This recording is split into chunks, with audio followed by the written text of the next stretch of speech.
Episode 1, Operation Tiger Vrutham, the Great Sabarimala Heist. They say immortality is glamorous. Well, after 326 years of existence, I assure you, it's mostly boredom and back pain. The year was 2019. I, a tiger, cleverly disguised as a respectable citizen, bearer of Aadhaar card number ending in 0082, felt an unexpected spiritual calling to climb Sabarimala and pray to Lord Ayappa. Not for immortality, I'd had plenty. Perhaps just patience to survive human conversations without accidentally growling. But there was a small issue. Despite centuries spent mastering human behaviors, paying taxes, complaining about traffic, watching cricket, even after shaving carefully each morning, people still stared. Why does his mustache seem furry? Why do his eyes glow in the dark? Why does he constantly sniff the air like he's hunting? Clearly, I needed a distraction. For the pilgrimage, I entered a 41-day Vrutham, a sacred vow demanding discipline. No meat, my stomach cried every time I saw goats frolicking freely. Cold baths twice daily, my fur frizzed terribly. No anger, I broke multiple spoons trying to stay calm. I even joined a local WhatsApp group of devotees. They were busy debating matters of profound spiritual importance, mostly forwarding good morning pictures and arguing over the proper way to peel bananas. One night, scrolling through Facebook, I spotted an intense debate raging over women's entry into Sabarimala. Humans passionately argued about tradition, equality, and something called culture.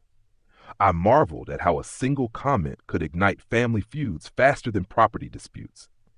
That's when inspiration struck. If I could spark enough chaos online, perhaps no one would notice a suspiciously furry pilgrim climbing quietly to the temple. So I created some online personas. Gokul Menon Pillai, defender of tradition, whose profile picture was a banana leaf sadhya. Feminist Devi Lakshmi, yoga teacher who drank tea and demanded equality before sunrise. Angry Ramashan, whose only opinion was perpetual annoyance with a monkey angrily eating bananas as his profile picture. I began carefully posting provocative statements. Are our traditions stronger than coconuts? Can we really call ourselves equal if monkeys don't get voting rights? Within minutes, Facebook became an arena. Friends turned into instant enemies. Families argued passionately over dinner. WhatsApp groups exploded, debating matters no one fully understood. As predicted, chaos ensued. Protests, heated arguments, emotional breakdowns. Kerala erupted spectacularly. People fought fiercely online. Debates reached a fever pitch. Even TV anchors argued with their own guests. Amid this turmoil, I began my pilgrimage unnoticed.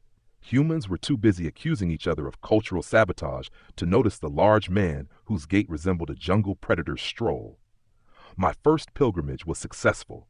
I climbed those sacred 18 steps quietly, bowed deeply before Lord Ayappa, whispered prayers, and discreetly hid my tail under a dhoti. A perfect pilgrimage. Yet, to my horror, the online chaos intensified. People started quoting my fake profiles seriously. Facebook had become a war zone. WhatsApp groups split and regrouped faster than amoebas in biology textbooks. I tried deleting my accounts, but tragically forgot the passwords. Perhaps I should have written them down instead of chewing the notebook. Unexpectedly, the chaos granted me a second pilgrimage. Humans around me were glued to phones, furiously typing instead of praying. So I quietly slipped through again, chanting Swami Saranam Ayappa, while mentally noting never to manipulate human emotions again. Back in my bungalow, sipping rasam, applying balm to aching paws, I contemplated human fragility. One Facebook post could ignite wars. One WhatsApp message could shatter families. People claimed to seek peace, yet fought passionately at every small provocation. Truly, humans were strange animals, easy to herd online, like sheep with unlimited data packs. Did I exploit human weaknesses for my spiritual quest? Undoubtedly. But consider this. I spent 41 days without meat, ascended sacred steps twice, and never once ate anyone despite ample opportunity.